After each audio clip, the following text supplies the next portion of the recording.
Hey everybody, this is Joe and I'm here in my Houston, Texas garden and I'm in zone 9A and I thought I would give you a little peek at what's going on in the garden in the beginning of March.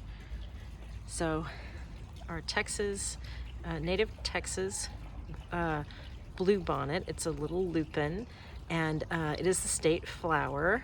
They're finally popping up. I planted these seeds in about September. And so they finally started blooming, and the countryside all over central Texas will be covered with those.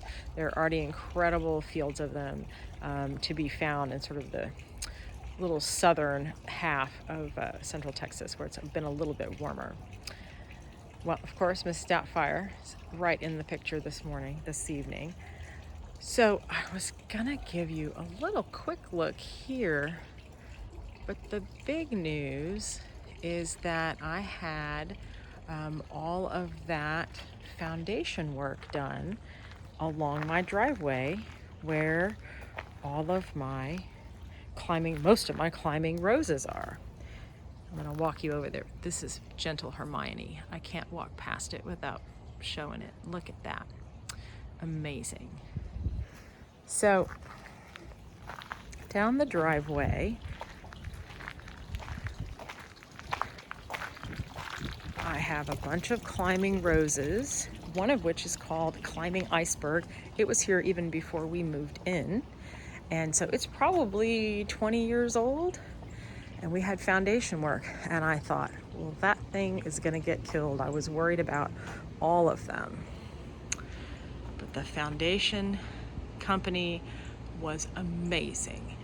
Literally, they dug an enormous hole. Let's see, an enormous hole here, an enormous hole here, and an enormous hole here. And this rose, which I was just sure they were gonna have to dig up, the guy said, I can work around it. And so it is still just blooming and so beautiful. It makes me really happy. And then the only one that seems to have had a little bit of damage is Mrs. BR Cant here, which just sort of had some broken off pieces, but it's definitely, still alive and it's gonna be all right. So I am thrilled to tell you that. However, if you watched my last video, you know that I already bought a rose to replace this one because I thought it was gonna be dead. So I bought a Cecile Brunner rose. And so then I needed a place for a gigantic rose. Well, this is Mrs. BR Cant here. I planted, probably 6 or 8 months ago. I had another one here that didn't do well. A lot of my roses were very, very damaged in the freeze. I think the combination of the drought and then the hard freeze in December really, really did some of my roses in. And so the second one was here, and it's just almost dead. I'll show you in a minute. But I dug it up. I'm going to nurse it back to health and plant it somewhere else. This is where I put the Cecile Brunner. This is going to get morning sun and all afternoon, and only late afternoon does it lose its sun. So this is the ugly view. That's the composter all the way through. And so none of this is terrific to look at anyway. So I'm going to get a big trellis that'll just be freestanding. I just found one at the store, but it wouldn't fit in my car. That I'll put right there that'll help support that rose as it goes up, and I'm going to try to train it up as far as I can along the side of the garage. The other damaged rose was my big giant favorite Mrs. BR Cant. This has been here since we moved in 2009, and I dug it up from my old yard and brought it here, and it's just beautiful. It's about to go over. It's so pretty, and you can see that the part that's left is fine, right? It's just blooming and is beautiful. But here's the problem. I'm going to scoot back and you will be able to see how much I lost of it. Last year, it's the whole thing was this big. So I lost a piece that kind of came out from here and went up and over, went all the way to here. And on the back side, they had to take a chainsaw to cut out the dead parts. So it broke my heart. And so I keep watching every day for new growth. So back in here,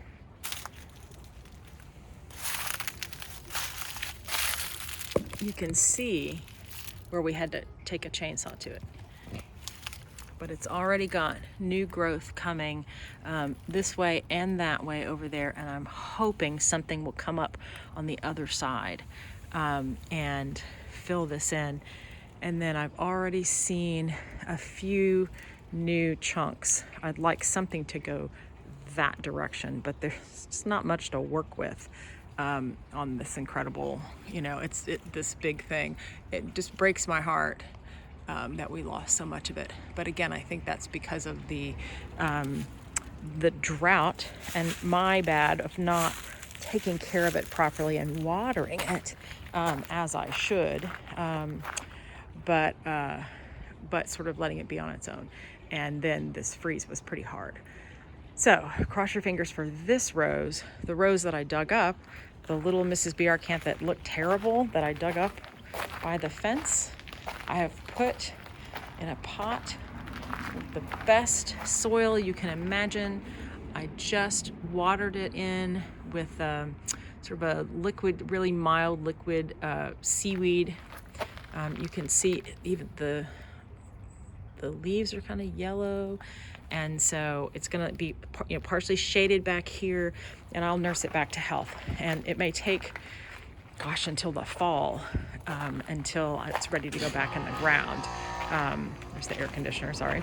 But I think it'll be all right. Now, why do I have little bags on the ground? This is a native milkweed, and the monarch butterflies will host on it. But in Houston, we have monarchs that we call resident monarchs, and they don't migrate to Mexico for the winter like they should. And so if any of those monarchs that have stayed, they have stayed and used milkweed that is not native, it doesn't die down, they can have a parasite on them. And if it touches one milkweed, they've gone. If your milkweed doesn't die to the ground, and mine never did because it just didn't get that cold, if your milkweed doesn't die to the ground, that parasite is just waiting for the monarchs who are going to come through here, migrate through here in a couple of weeks. And so I'm covering this. I don't want any resident monarchs on there. I want to wait until I see old, tattered monarchs that have flown all the way to Mexico and are coming all the way back.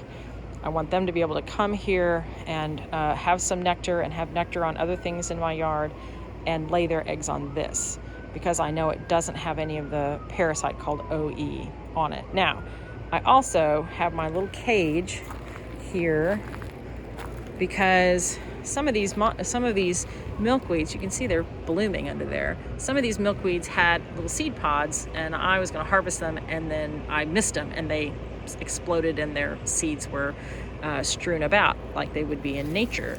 And so look what came up. I didn't do a darn thing, and that all came up. But again, I'm protecting it. I've got this over it to keep current monarch butterflies off of that. In a couple of weeks, I will take all of that off and be happy to have new, old tatty monarchs that have made a huge trip to come back on those. I'm just gonna it's getting dark out here. Got dark really fast out here on me. So I thought I would just show you a couple of things. I showed you already. There's this is sweet, gentle Hermione. And I just think it is the most beautiful thing in the yard.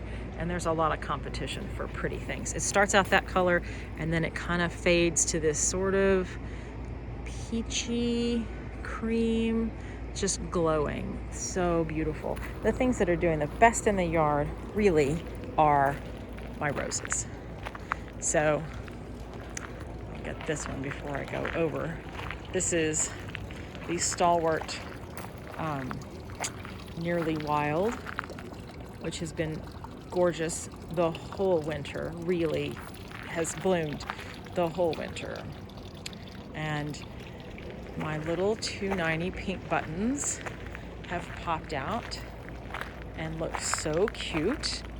I just love them.